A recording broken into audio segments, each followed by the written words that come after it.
हिंदी के 8वें चैप्टर के पिछले वीडियो में हमने आपको क्वेश्चन नंबर 5 तक सारे क्वेश्चन कंप्लीट करा चुके थे। तो इस वीडियो से हम लोग क्वेश्चन नंबर 6 को देखेंगे। हम आपको पिछले वीडियो में भी बता चुके थे कि क्वेश्चन नंबर 6 से हम लोग अगले वीडियो में देखेंगे। तो चलिए क्वेश्चन को शुरू करते हैं और आपको क्वेश्चन नंबर 6 से आगे जितने सारे भी क्वेश्चन हैं सभी को बारी बारी से बतलाते हैं। तो चलिए, जैसा कि आप सभी वीडियो में करते आए हैं, वीडियो को लाइक कर दीजिए, चैनल को सब्सक्राइब करके बेल आइकन दबा दीजिए ताकि वीडियो का हर नोटिफिकेशन आपके पास सबसे पहले पहुंच सके। तो चलिए क्वेश्चन नंबर 6 हम लोग देखेंगे कि बिरजू महाराज ने नृत्य की शिक्षा किसे और कब देने शुरू किए। बिरजू महाराज ने नृत्य की शिक्षा किसे और कब से देना शुरू किए। तो बिरजू महाराज ने नृत्य की शिक्षा रश्मि जी को करीब 56 के आसपास, जब उन्हें सीखने वाले की खोज थी उसके बाद देना शुरू किए।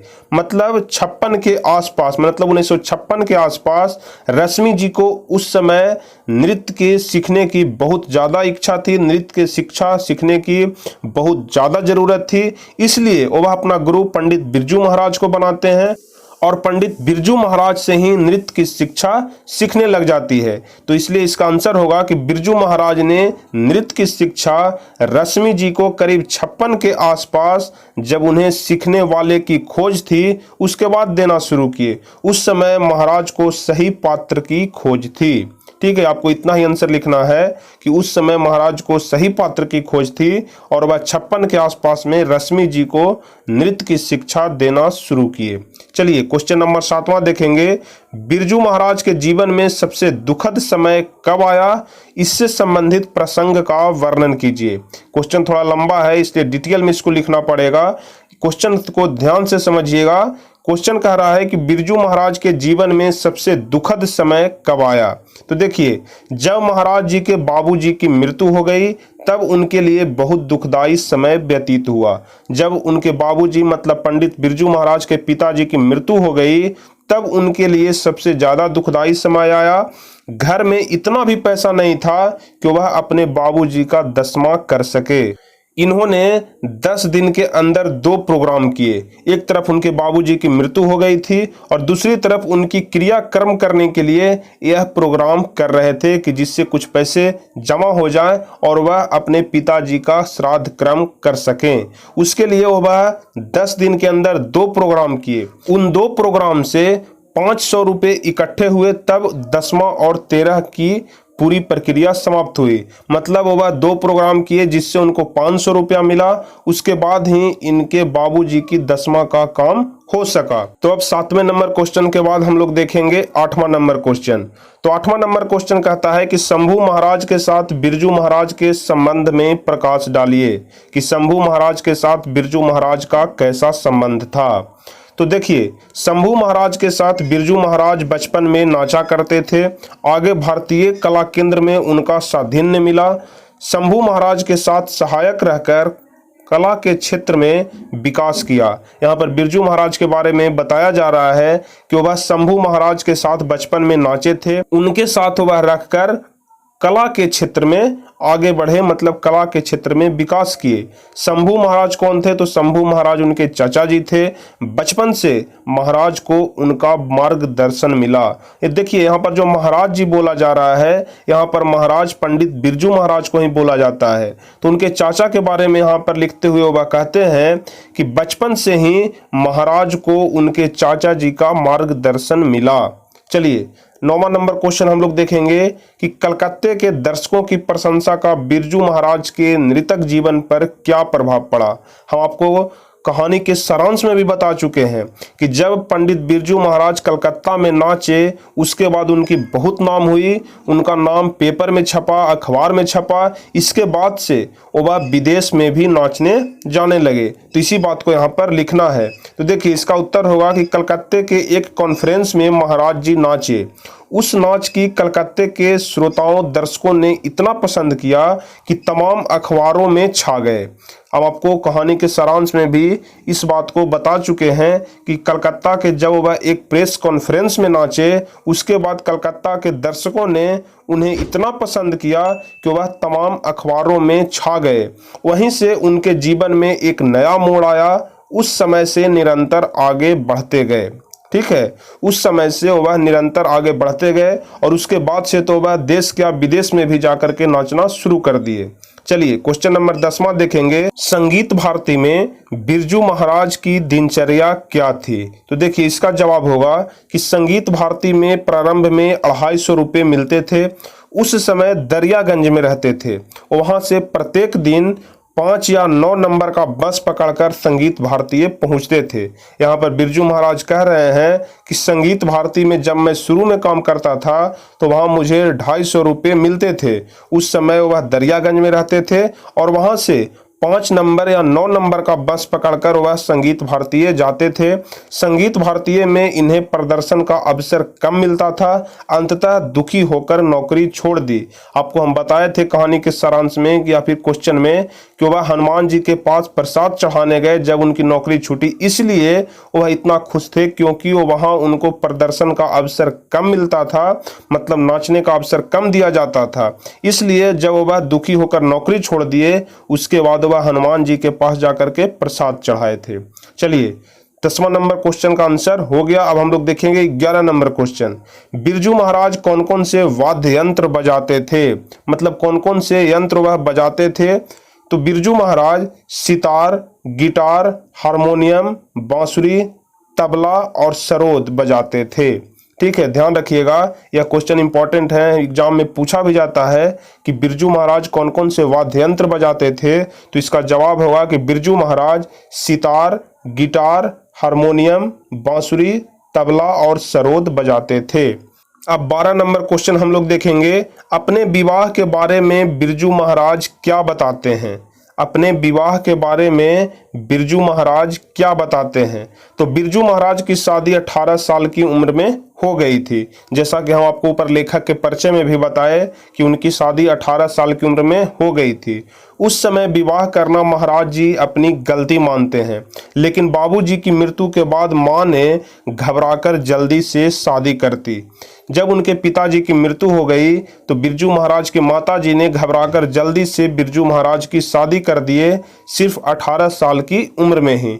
शादी को नुकसानदेह मानते हैं, विवाह की वजह से नौकरी करते रहे। ठीक है, यहाँ पर पंडित बिरजू महाराज शादी को नुकसानदेह करार देते हैं। वह कहते हैं कि विवाह की वजह से हमको नौकरी करते रहना पड़ा क्योंकि उनकी शादी सिर्फ 18 साल की उम्र में पिताजी की मरने के बाद हो गई थी।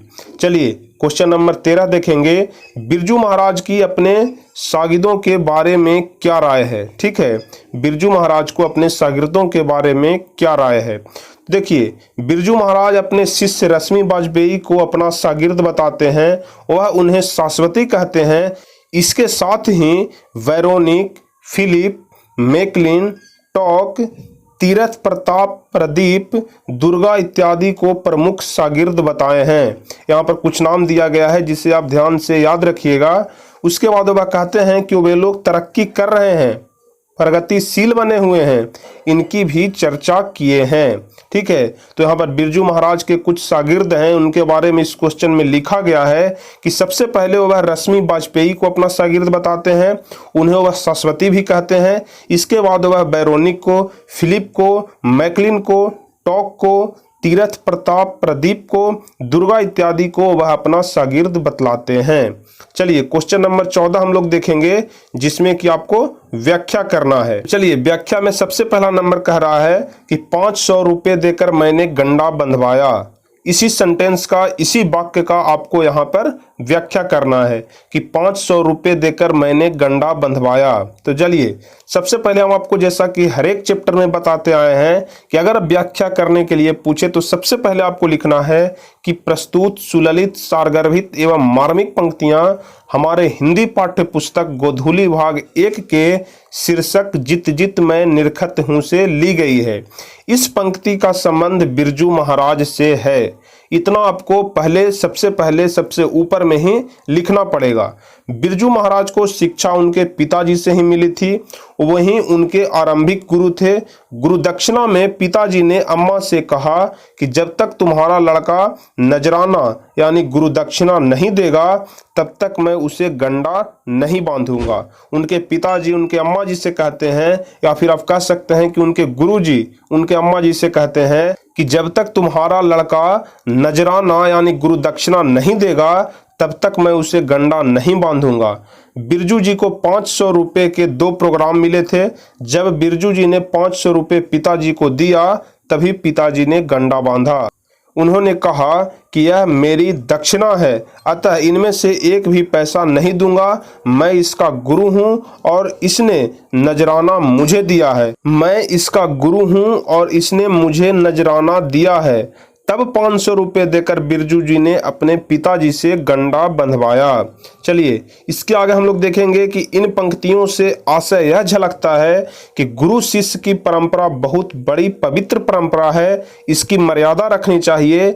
तभी तो पिता पुत्र का संबंध रखते हुए बिरजू महाराज के पिताजी ने गुरु शिष्य का संबंध रखा।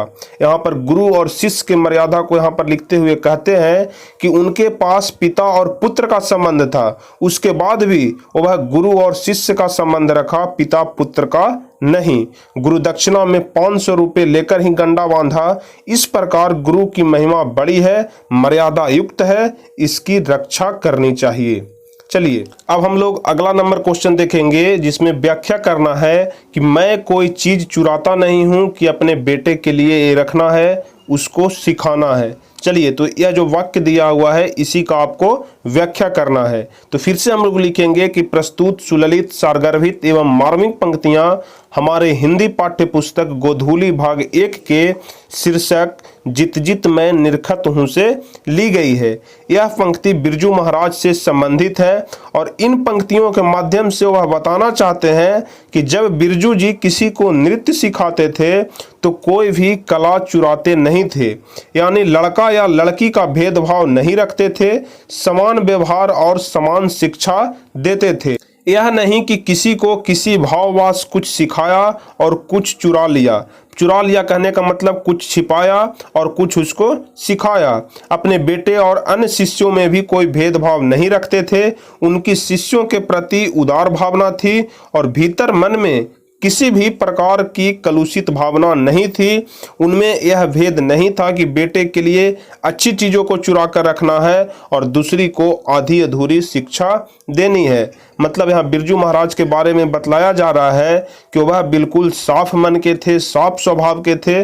वह किसी भी मतलब अपने बेटे और शिष्य में भी कोई भेदभाव नहीं रखते थे, सभी को समान शिक्षा देते थे। ऐसा नहीं कि वह अपने बेटे को अधिक सिखा दिए और शिष्य को कुछ कम सिखाए, वह दोनों को समान शिक्षा देते थे। इन पंक्तियों में बिरजू जी के मनोभावों का पता चलता है। उनमें पुत्र शिष्य का, लड़का लड़की का भेदभाव नहीं था। विचार में पवित्रता और गुरु की सदास्यता थी। तो चलिए ख नंबर क्वेश्चन देख लिया। अब हम लोग देखेंगे क्वेश्चन नंबर ग। मैं तो बेचारा उसका असिस्टेंट हूँ, उस नाचने वाले कार। तो देखिए फिर से हम लोग लिखेंगे कि प्रस्तुत सुललित सारगर्भित एवं मार्मिक पंक्तियां हमारे हिंदी पाठ्य पुस्तक गोधूली भाग 1 के शीर्षक जित जित मैं निरखत हूं से उद्धृत की गई है या ली गई है। इन पंक्तियों का संबंध लेखक के नृत्य और उनके व्यक्तिगत जीवन से है। बिरजू जी का कहना है कि मेरे नाच पर बहुत लोग खुश हो जाते हैं, देखने आते हैं, ये मेरे चाहने वाले हैं, मेरे आशिक हैं। लेकिन फिर बिरजू महाराज स्वयं को प्रस्तुत करते हुए कहते हैं कि मेरा क्या, लोग तो मेरे नृत्य की वजह से मेरी तारीफ करते हैं, मुझे चाहते हैं। मेरे और लोगों के बीच जो प्रेम संबंध है वह तो नाच के कारण है, उसमें मैं कहाँ, वहाँ तो कला है, मैं तो उस नाच का असिस्टेंट हूँ, सहायक हूँ। मतलब यहाँ पंडित बिरजू महाराज अपने बारे में लिखते हैं कि लोग मेरी प्रशंसा करते हैं, मुझे चाहते हैं, लोग मेरे आशिक हैं, वह सिर्फ मेरे नाच की वजह से। मुझसे लोग कोई नहीं प्रेम करते, मेरे नाच से प्रेम करते हैं, इसलिए उनका लगाव मुझसे है। इस पंक्ति में बिरजू जी अपने को और नाच के बीच लोगों के प्यार, स्नेह, सम्मान की चर्चा करते हुए कहते हैं कि सम्मान मेरा नहीं, मेरे नाच का है, मैं तो उसका सहायक हूँ, असिस्टेंट हूँ। इस प्रकार कला या गुण सर्वोपरि है, आदमी कुछ नहीं है, उसकी गुणवत्ता की पूजा होती है, उनकी सम्मान मिलता है। यहाँ पर बिरजू महाराज लिखते हैं कि अगर आपके पास कला है तो आपकी पूजा होगी, अगर आपके पास कला नहीं है तो आपको पूछने वाला भी कोई नहीं है। चलिए 15 नंबर क्वेश्चन हम लोग देखेंगे कि बिरजू महाराज, यहाँ पर गलत लिखा गया है, बिरजू महाराज अपना सबसे बड़ा जज किसको मानते थे? तो इसका जवाब होगा कि बिरजू महाराज अपना सबसे बड़ा जज अपनी अम्मा को मानते थे, कि वह अपनी अम्मा के सामने ही नाचते थे और उनसे पूछते थे कि मैं पिताजी के जैसा नाचता हूं कि नहीं। इसलिए वह अपनी सबसे बड़ी जज अपनी अम्मा को ही मानते हैं। जब वे नाचते थे और अम्मा देखती थी तब वे अम्मा से अपनी कमी या अच्छाई के बारे में पूछा करते थे। उसने बाबूजी से तुलना करके उसमें निखार लाने का काम किया। बाबूजी से तुलना करने का मतलब वह जब नाचते थे तो अपनी अम्मा जी से पूछा करते थे कि मैं अपनी बाबूजी के जैसा नाचता हूँ कि नहीं नाचता हूँ, मुझ में क्या कमी है, मुझ में क्या वैसी कमी है जो बाबूजी में थी और हमें नहीं है। तो यही सही चीज वह अपनी अम्मा जी से पूछा करते थे। चलिए क्वेश्चन नंबर 16 देखेंगे कि पुराने और आज के नर्तकों के बीच बिरजू महाराज क्या फर्क पाते हैं? पुराने और आज के नर्तकों के बीच बिरजू महाराज क्या फर्क पाते हैं? तो देखिए इसका जवाब होगा कि पुराने नर्तक कला प्रदर्शन करते थे, कला प्रदर्शन उनका शौक था। मतलब जो पुराने नाचने वाले हैं उनके बारे में बिरजू महाराज कहते हैं कि वह अपनी कला का प्रदर्शन करते थे। साधन के अभाव में भी उत्साह होता था। कम जगह में गलीचे पर गड्ढा, खांचा इत्यादि होने के बावजूद बेपरवाह होकर अपनी कला प्रदर्शन करते थे। लेकिन आज के कलाकार मंच की छोटी छोटी गलतियों को ढूंढते हैं, चर्चा का विषय बनाते हैं। उस पर एयर कंडीशन होना, नहीं बहुत अधिक अन्य सुविधाएं, इसके बावजूद उत्साह था। मतलब वह आज के नाचने वालों के अपनी तुलना करते हुए कहते हैं कि पहले लोग अपनी कला का प्रदर्शन करने के लिए आते थे। स्टेज पर गड्ढा भी होता था, स्टेज खराब भी होता था, फिर भी लोग अपनी कला का प्रदर्शन बेहतर तरीके से करते थे। लेकिन आज तो वह छोटी छोटी गलतियों को ढूंढते रहते हैं कि मंच में क्या गलतियां हैं, वहां पर एयर कंडीशन लगा हुआ है या नहीं। इन्हीं सारी छोटी छोटी गलतियों को आज के नर्तक ढूंढते रहते हैं। उसके बावजूद भी उनमें उत्साह था। लेकिन आज सुविधा की पूर्णता होते हुए भी मीन मेख निकालने की परिपाटी विकसित हो गई है। मतलब कुछ न कुछ खोट निकाल ही लेना है, चाहे कितना भी नर्तक को सुविधा दे दी जाए। चलिए क्वेश्चन नंबर 17 देखेंगे जो इस चैप्टर का सबसे लास्ट क्वेश्चन है। तो देखिए क्वेश्चन नंबर 17 कहता है कि 500 रुपये देकर गंडा बंधवाने का क्या अर्थ है? आप शुरू से ही सुन रहे होंगे कि गंडा बंधवाया, गंडा बंधवाया। तो आपको यह जो गंडा बंधवाना शब्द है इसका क्या अर्थ है? तो देखिए बिरजू महाराज के पिता ही उनके गुरु थे। उनके पिता में गुरुत्व की भावना थी। बिरजू महाराज अपने गुरु के प्रति असीम आस्था और विश्वास व्यक्त करते हुए अपने ही शब्दों में कहते हैं कि यह तालीम मुझे बाबूजी से मिली है, गुरु दीक्षा भी उन्होंने ही मुझे दी है, गंडा भी उन्होंने ही बांधा। गंडा का अभिप्राय यहाँ शिष्य स्वीकार करने की एक लौकिक परंपरा का स्वरूप है। गंडा कहने का मतलब कि शिष्य स्वीकार करना।